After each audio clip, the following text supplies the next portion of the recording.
जय हिंद साथियों। मिशन रोजगार भारत में आप सभी का मैं महेंद्रा सर स्वागत करता हूं। मित्रों, हमने रेलवे ग्रुप डी के लिए मैथ का एक सीरीज चलाया हुआ हूं, जो कि एक वीडियो अपलोड किया हुआ हूं। उसका नाम है विभाज्यता का नियम। आज हम पढ़ने जा रहे हैं इकाई अंक। इकाई अंक किसे कहते हैं?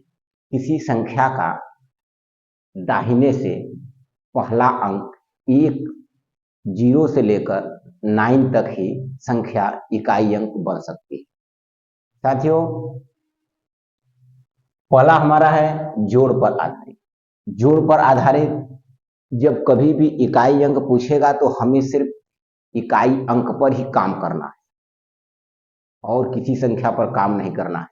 तो देखिए यहाँ पर, जैसे इस संख्या का इकाई अंक 7 है, इस संख्या का इकाई अंक 9 है, इस संख्या का इकाई अंक 6 है, इस संख्या का इकाई अंक 7 है। तो हम इसे जोड़कर इसका इकाई अंक ज्ञात करेंगे। इस 7 9 16, जब यहाँ पर 16 हो गया तो हमें इसे 16 नहीं लेना है, हम फिर इसे 6 लेंगे। फिर आगे बढ़ेंगे, 6 6 12। फिर देखिए यहाँ पर 12 हो गया तो हम 12 नहीं लेंगे, हम केवल 2 लेंगे। 7 2 9। तो इस क्वेश्चन का इकाई अंक 9। बढ़िए आगे, इस संख्या का इकाई अंक 7 है, इस संख्या का इकाई अंक 5 है, इस संख्या का इकाई अंक 0 है, इस संख्या का इकाई अंक 6 है।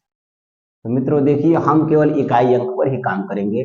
तो यहाँ पर 7 5 12, जहां ही 12 आ गया तो हमें 12 नहीं लेना है, हमें केवल 2 लेना है। 2 में हम 0 को जोड़ेंगे तो वही 2 ही आएगा। तो हम इसे फिर 2 में 6 को जोड़ेंगे तो 8। इस प्रश्न का इकाई अंक 8 हो गए। साथियों, 0 से लेकर 9 तक किसी संख्या के दाहिने तरफ से पहला अंक ही इकाई अंक कहलाता है। अब हमारा दूसरा टाइप है घटाना पर आधारित। मैं आपको घटाना सॉरी मैं आपको घटाना पर आधारित सवाल को बताने से पहले मैं आपको बता दूं, इकाई अंक कभी ऋणात्मक में नहीं होता। मतलब इकाई अंक कभी भी माइनस में नहीं लिखा जाता। इकाई अंक माइनस में आ जाए तो हमें उसमें 10 जोड़कर उसका धनात्मक मान ही इकाई अंक माना जाएगा। कभी भी इकाई अंक माइनस में नहीं होता। चलिए हम देखते हैं आगे। इस संख्या का इकाई अंक 7 है, इस संख्या का इकाई अंक 9 है, इस संख्या का इकाई अंक 7 है। तो हम इसमें भी भागु योग का ही नियम अपनाएंगे। लास्ट में ही माइनस किया जाता है। यहाँ पर देखिए, 7 9 16, 16 का इकाई अंक 6 है। तो हम 6 में से हम 7 को घटाएंगे तो हमारा 6 माइनस 7 बराबर -1 हो। हमने आपको बताया कि इकाई अंक कभी भी माइनस में नहीं लिखा जाता है। अगर से माइनस में आ जा रहा है तो हम उसमें 10 को जोड़ेंगे। हम इसमें अब 10 जोड़ेंगे, -1 प्लस 10, तो इसका उत्तर हो जाएगा +9। ठीक मेरे मित्रों। अब नेक्स्ट क्वेश्चन, इस संख्या का इकाई अंक 7 है, इस संख्या का इकाई अंक 7 है, इस संख्या का इकाई अंक 9।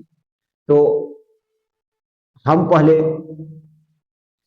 7 और 9 को जोड़ेंगे। तो हमारा 7 और 9 को जोड़ेंगे तो हमारा इकाई अंक कितना हो जाएगा? 7 9 जोड़ने पर 16 आ रहा है, जो कि इकाई अंक 6 है। अब हमें यहाँ पर माइनस लगा है तो इस संख्या का इकाई अंक यहाँ पर माइनस करना है। तो हम 6 माइनस 7 करेंगे तो उत्तर इसका भी -1 आएगा। हमने आपको बताया हूं, कभी भी ऋणात्मक मान इकाई अंक हो ही नहीं सकता। ठीक, तो हम फिर इसमें क्या करेंगे, 10 इसमें जोड़ेंगे, प्लस 10 करने पर इसका भी उत्तर नहीं ना जाएगा। ठीक, अब फिर मैं इसमें भी वही नियम अपनाऊंगा। इसका इकाई अंक 9 है, इसका इकाई अंक 9 है, इसका इकाई अंक 7 है, इसका इकाई अंक 9। फिर 9 9 18। तो हम मित्रों 18 नहीं लिखेंगे, हम केवल 8 लेंगे। 8 7 15, जहां 15 आ गया तो हम केवल 5 लेंगे इकाई अंक। हमने आपको वीडियो में शुरुआत में ही बता दिया दोस्तों हम आगे बढ़ते हैं। 9 + 9 18, तो हमें सिर्फ 8 लेना है। अब यहाँ पर 8 7 15 है, तो हमें सिर्फ 5 लेना है। अब 5 - 9 करना है, जो कि यहाँ पर माइनस लगा है, तो हमारा उत्तर 5 - 9 बराबर क्या हो जाएगा, -4।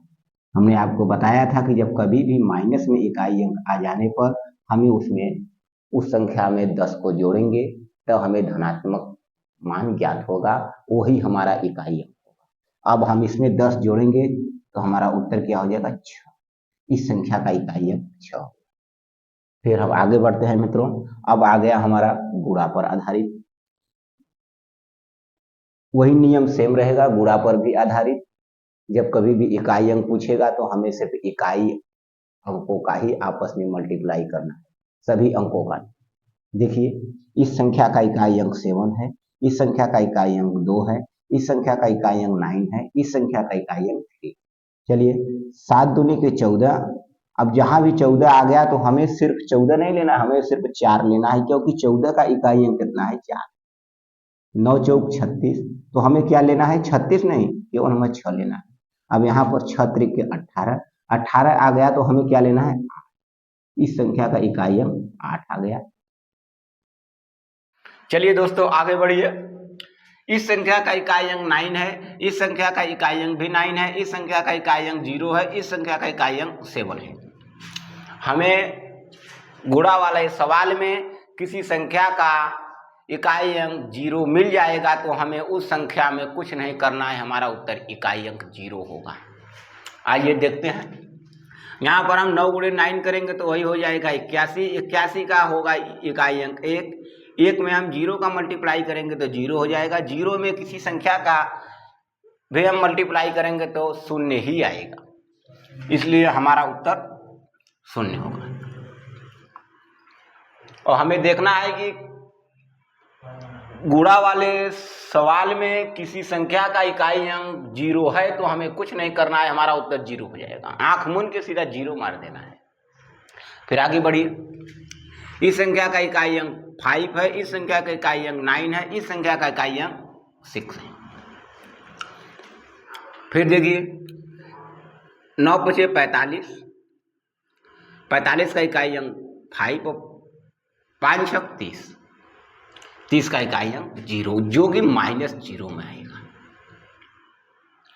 -0 आ गया तो हमने आपको बताया था कि कभी भी इकाई अंक ऋणात्मक मान नहीं हो सकता है, इसलिए हमें उसमें 10 जोड़कर धनात्मक में बनाना होगा। लेकिन यहाँ पर इकाई अंक -0 है।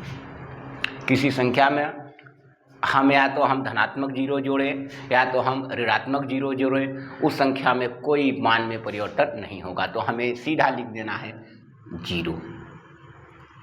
ठीक। फिर देखिए, इस संख्या का इकाई अंक 5, इस संख्या का इकाई अंक 8, इस संख्या का 5, इस संख्या का 7 9, 8 पंजे 40। यहाँ पर हमें 0 मिल गया। हमें अब आगे कुछ नहीं करना है, तो हम सीधा इसका उत्तर 0 मानेंगे। हमें इस चीज़ का ज्ञान हो गया कि जब कभी भी किसी संख्या का इकाई अंक 5 है और दूसरी संख्या का इकाई अंक सम है तो 0 का निर्माण हो जाएगा।